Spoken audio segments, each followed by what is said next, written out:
Hello friends, good morning. Today here we are going to start next topic, post payback profitability method. Payback method अपना खत्म हो गया था. Next topic है अपना पोस्ट पेबैक प्रॉफिटेबिलिटी मेथड. इसका formula होता है post payback period equal to life minus payback period. Life minus payback period इस मेथड का फॉर्मूला नहीं है, प्रॉफिटेबिलिटी है मेथड तो अपनी, बट अपन क्या कैलकुलेट कर रहे हैं यहाँ पे, period. Life minus payback period equal to post payback period, जबकि मेथड का नाम क्या है, पोस्ट पेबैक प्रॉफिटेबिलिटी मेथड. ठीक है. प्रॉफिटेबिलिटी कैसे आएगी, cash inflow into life minus payback period plus scrap value. एक अनदर फॉर्मूला और है इसका, total cash inflows minus initial investment plus scrap value. अब दोनों में से कौन सा फॉर्मूला कब आप लोगों को पुट करना है. अगर आपके पास सिंगल इनफ्लो होता है, अगर आपके पास सिंगल इनफ्लो है, मान लो आपके पास एक ही प्रॉफिट है, तो आपको फर्स्ट वाला फॉर्मूला लगाना है. अगर आपके पास बहुत सारे प्रॉफिट हैं, जैसे अपन ने लास्ट क्लास में पढ़ा था, अपने पास 4-5 साल के प्रॉफिट होते हैं, बहुत सारे डिफरेंट प्रॉफिट होते हैं, तो अपने पास ये वाला फॉर्मूला अप्लाई करने के लिए अवेलेबल है. Total cash inflow minus initial investment plus scrap value. ये आपका सेकंड मेथड अपन ने स्टार्ट किया है आज. ठीक है. अपन एक एग्जांपल लेते हैं जो कि इम्पोर्टेंट एग्जांपल है, एग्जाम के लिए इम्पोर्टेंट एग्जांपल है.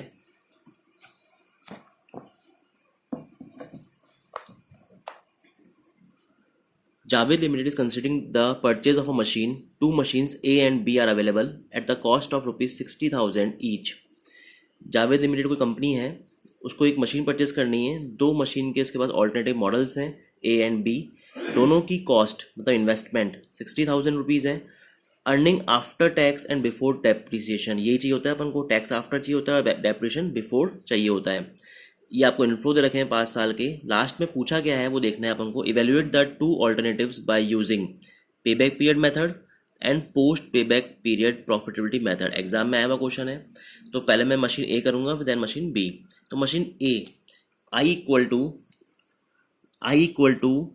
60,000, I equal to 60,000 and year दे रखा है 1 2 3 4 5, 25,000, 20,000, 15,000, 10,000 एंड 10,000.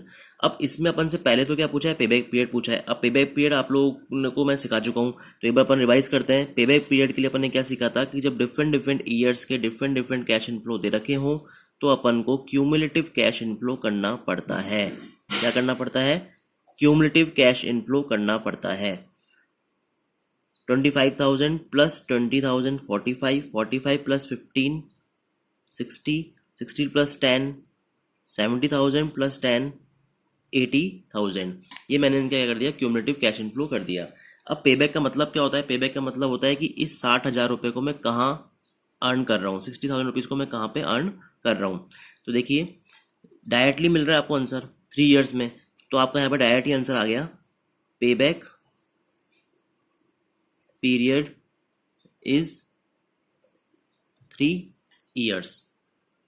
कोई डाउट है, नहीं है.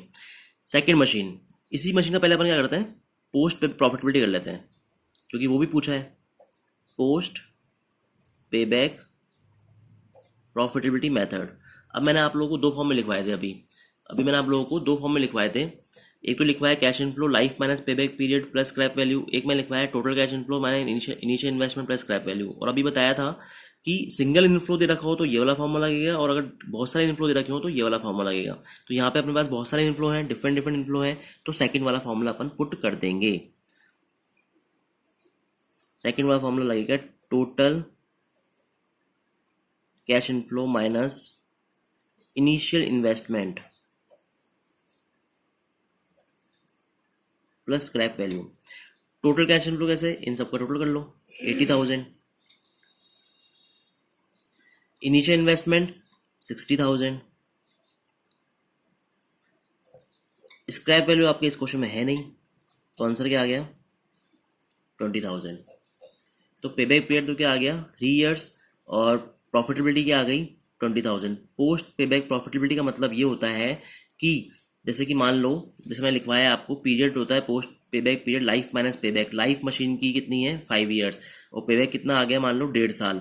तो 1.5 साल में तो आप उसकी कॉस्ट को रिकवर करोगे, और बाकी जो बचे 3.5 साल, उन 3.5 साल में आप लोग क्या करोगे, प्रॉफिट कमाओगे। तो प्रॉफिटेबिलिटी का मतलब यही होता है कि इस मशीन की लाइफ कितनी थी, 5 ईयर्स इस मशीन की लाइफ थी। 3 साल में तो आप इसकी कॉस्ट को रिकवर कर पाओगे, बचे कितने, 2 साल। उन 2 साल में आप कितना कमाओगे, 20,000 रुपये कमाओगे। ठीक है, इंपॉर्टेंट क्वेश्चन है। अभी इसकी मशीन बी करेंगे और फिर डिसीजन लेंगे अपन मशीन बी। मशीन बी का भी इन्वेस्टमेंट 60,000 ही बोल रखा है क्वेश्चन में।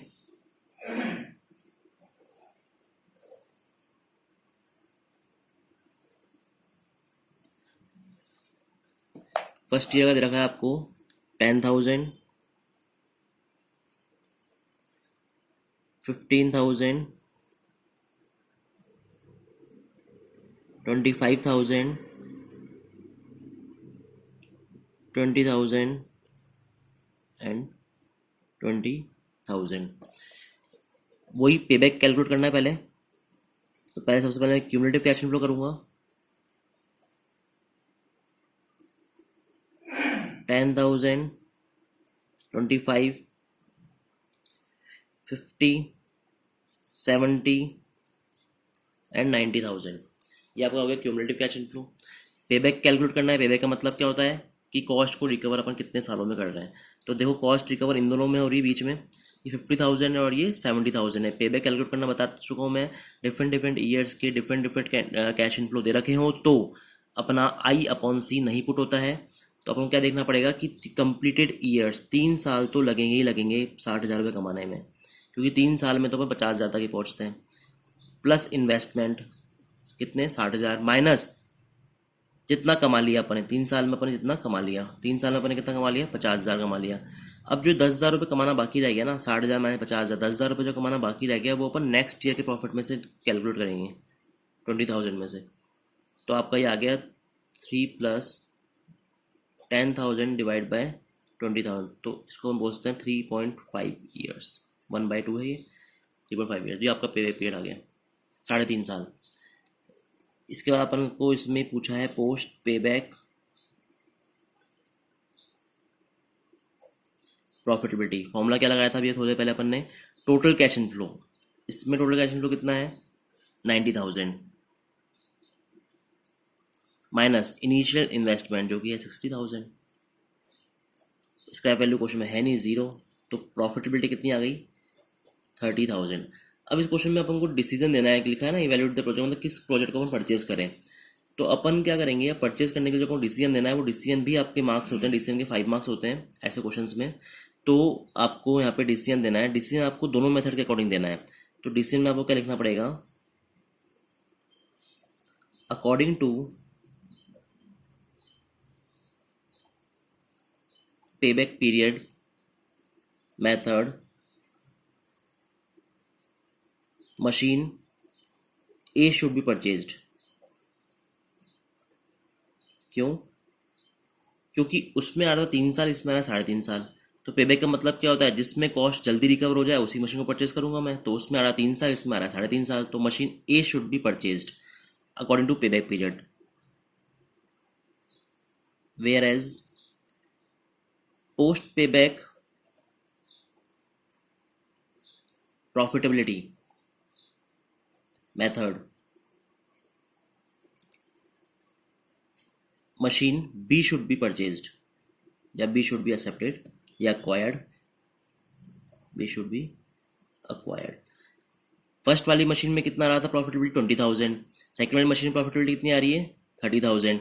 तो प्रॉफिट कहाँ पे ज़्यादा आ रहा है, सेकंड वाली मशीन में आ रहा है। तो अगर कंपनी पेबैक पीरियड देख रही है, उसको जल्दी रिटर्न चाहिए तो मशीन ए में इन्वेस्ट करेगी। अगर कंपनी को प्रॉफिट ज़्यादा चाहिए तो मशीन बी में इन्वेस्ट करेगी। तो ये आपका डिसीजन बनता है। ये आपका प्रॉफिटेबिलिटी मेथड भी आपका फिनिश हो गया, कोई डाउट। नेक्स्ट टॉपिक पे आते हैं अपन, average rate of return method, जो आपका तीसरा मेथड है, average rate of return ARR। ये मेथड एक ऐसा मेथड है जिसे मैंने आपको बताया था, स्टार्टिंग में ही बताया था मैंने आपको, कि इसके अंदर जो प्रॉफिट यूज करते हैं वो दोनों चीज आफ्टर यूज करते हैं। मैं आपको बता सकता हूँ, अपन ने जो पढ़ा था लास्ट क्लासेस में, जो स्टेटमेंट पढ़ा था अपन ने, मेन स्टेटमेंट जो अपन ने पढ़ा था, ये स्टेटमेंट था अपना, इसमें मैंने आपको लिखा था यहाँ पे profit after tax and after depreciation था। तो यहाँ पे क्या लिखा था मैंने, ARR, और जबकि यहाँ पे क्या लिखा है, profit after tax before depreciation all method except ARR। मतलब टैक्स आफ्टर है और बिफोर डेप्रिसिएशन चाहिए सारे मेथड्स में, लेकिन ARR में दोनों चीज आफ्टर आफ्टर चाहिए, मतलब दोनों चीज लेस हुई हुई होनी चाहिए। ठीक है।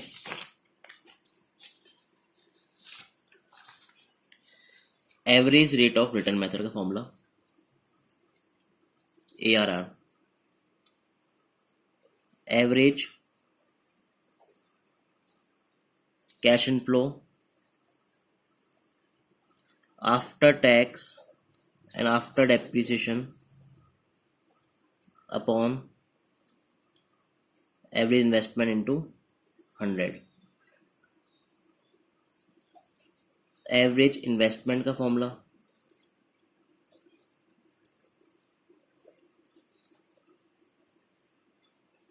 Initial investment plus scrap value upon 2। देखिए ARR, average cash inflow after tax and after depreciation, दोनों चीज आफ्टर आफ्टर चाहिए। ठीक है। नीचे क्या लिखा हुआ है अपॉन में एवरेज इन्वेस्टमेंट। एवरेज इन्वेस्टमेंट कैसा आएगा, जो आपको आई दे रखा होता है उसमें स्क्रैप वैल्यू को ऐड कर देंगे, डिवाइड बाय 2 कर देंगे। इसमें मेन चीज का ध्यान रखना है एवरेज का, आपको जो प्रॉफिट चाहिए वो एवरेज करना है आपको। ठीक है। अब एग्जाम्पल समझते हैं।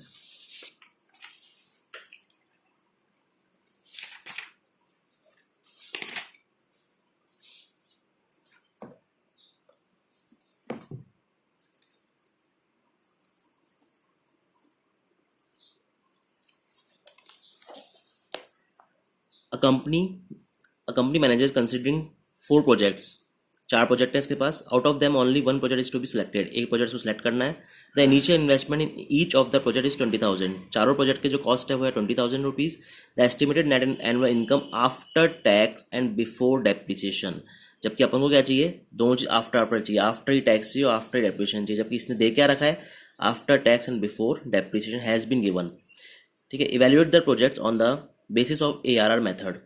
ये आपको 4 प्रोजेक्ट दे रखे हैं और चारों प्रोजेक्ट की आई दे रखी है, मतलब इन्वेस्टमेंट दे रखे हैं और ये इनफ्लो दे रखे हैं। ठीक है। यहाँ लिखा हुआ है net income after tax and before depreciation. तो अपन को कैसे इसको सॉल्व करना है, अपन को एक एक प्रोजेक्ट को सॉल्व करना है। ऐसे नहीं है कि अपन चारों एक साथ कर दें टेबल में, ऐसे उसके मार्क्स नहीं मिलते हैं अपन को। तो अब मैंने लिखा प्रोजेक्ट ए। प्रोजेक्ट ए में आई इन्वेस्टमेंट दे रखा है आपको 20,000। कितना रखा है, 20,000 आपको इन्वेस्टमेंट दे रखा है। इसके बाद आपको 4 साल के प्रॉफिट दे रखे हैं साहब, 1 2 3 4। और जो कैश इनफ्लो दे रखा है वो दे रखा है आफ्टर टैक्स बिफोर डेप्रिसिएशन। ये दे रखा है आपको 20,000, 5,000, 2,000 एंड 2,000। ये आपको प्रॉफिट दे रखा है। अब मैंने ऐसे बताया था कि फॉर्मूले के अंदर एवरेज वर्ड लिखा हुआ है। क्या लिखा हुआ है फॉर्मूले के अंदर, एवरेज वर्ड। तो आपको सबसे पहले तो एवरेज करना पड़ेगा प्रॉफिट का।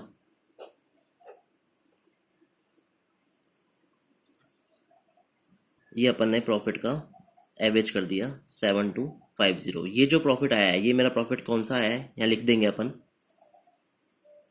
Average profit after tax before depreciation 7250। Tax तो इसमें लेस हुआ है लेकिन डेप्रिसिएशन में लेस हुआ नहीं है। जबकि ARR की डिमांड क्या है, डेप्रिसिएशन भी आफ्टर होना चाहिए। तो माइनस, किसी भी चीज़ को आफ्टर करते हैं तो माइनस करते हैं। डेप्रिसिएशन फॉर्मूला लगा देंगे, cost 20,000 minus scrap value upon life. Life कितनी है इस क्वेश्चन की, 4 साल। तो ये आपका आ गया 5,000। तो 2250 जो आपका आया, ये आया average profit after tax and after depreciation. ये फॉर्मूले का ऊपर वाला तो आ गया। अब फॉर्मूले के नीचे क्या है, एवरेज इन्वेस्टमेंट है, उसका फॉर्मूला क्या होता है, initial investment 20,000 plus scrap value है नहीं, 0 अपॉन 2। अब आप इजीली फॉर्मूला अप्लाई कर सकते हैं। Average profit after tax and after depreciation divide by average investment 200। Average profit अपना आ चुका है 2250, 2250। एवरेज इन्वेस्टमेंट अपना आ चुका है 10,000, तो 22.5% परसेंट में क्यों आएगा, क्योंकि इंटू 100 लग रहा है। तो ARR आपका क्या आ गया 22.5%। ऐसे आपको प्रोजेक्ट कंप्लीट करना है। ऐसे ये प्रोजेक्ट कंप्लीट हो गया आपका ये पूरा, ठीक है। इसमें बाकी के 3 प्रोजेक्ट भी हैं, वो आपको खुद को करना है, प्रैक्टिस करनी है। अगर कोई प्रॉब्लम आती है तो आप मुझे कमेंट बॉक्स में लिख सकते हैं, ठीक है। ये आपका ARR हो गया कंप्लीट, ठीक है। एक छोटा सा एग्जांपल और लेते हैं अपन ARR का, जिससे आपका ARR थोड़ा क्लियर हो जाए।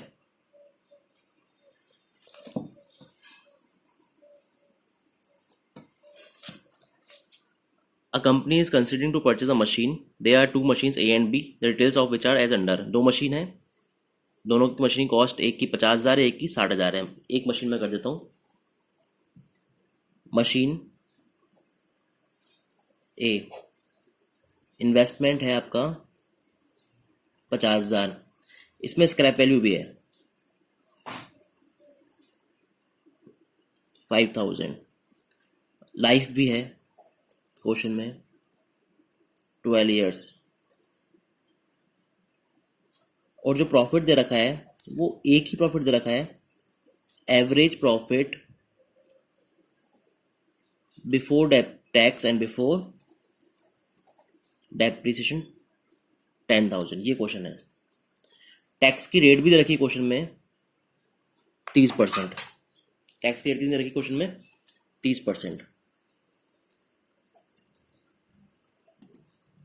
इसमें आपको ARR फॉर्मूला अप्लाई करना है, ARR कैलकुलेट करना है। तो देखो, एवरेज प्रॉफिट बिफोर लिखा है, पहली बात तो ये, जबकि आपकी फॉर्मूले की डिमांड क्या है, आफ्टर डिमांड है। तो सबसे पहले तो इसमें आप क्या कर दो, डेप्रिसिएशन को माइनस कर दो, cost minus scrap upon life. ये आप 45,000 डिवाइड बाय 12 करेंगे तो 3750 आ गया।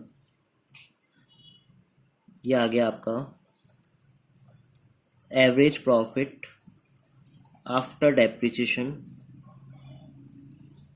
Before tax 6250। अब मुझे टैक्स भी आफ्टर चाहिए, तो इस इनकम का, टैक्सेबल इनकम का अपन 30% टैक्स कैलकुलेट कर लेंगे, 1875। Average profit after tax and after depreciation. ये जो आपको फॉर्मूला चाहिए, फॉर्मूले के अंदर आपको चाहिए एवरेज प्रॉफिट आफ्टर, वो आपके पास आ गया है। फॉर्मूले के नीचे क्या लगता है, एवरेज इन्वेस्टमेंट लगता है। इनिशियल इन्वेस्टमेंट 50,000 रुपये है, स्क्रैप वैल्यू 5,000 रुपीज़ है, डिवाइड बाय 2। ये आपका एवरेज इन्वेस्टमेंट आ गया है। AR का formula average profit after tax and after depreciation, जो कि ये है। नीचे एवरेज इन्वेस्टमेंट जो कि 27,500 है, 4375 इंटू 100 डिवाइड बाई 27,500, इसको अपन कैलकुलेट कर लेते हैं तो 15.91%। ये आपका AR आ गया है। ऐसी मशीन B का भी आप लोग कैलकुलेट कर लीजिए। कोई भी प्रॉब्लम हो तो आप मुझसे पूछिए, कमेंट बॉक्स में कोई भी प्रॉब्लम आप डालिए, क्वेरी डालिए, ठीक है। ये अपना AR टॉपिक खत्म हो गया है स्टूडेंट्स। अपने 3 टॉपिक खत्म हो गए हैं, 3 मेथड्स अपने खत्म हो गए हैं, payback period method, post payback profitable method और AR मेथड। 3 मेथड इसमें और बचे हुए हैं, जल्दी अपन इसको फिनिश करेंगे। आप लोगों को समझ में आना चाहिए, आप लोग इसको अच्छे से प्रैक्टिस कीजिए। Okay, thank you.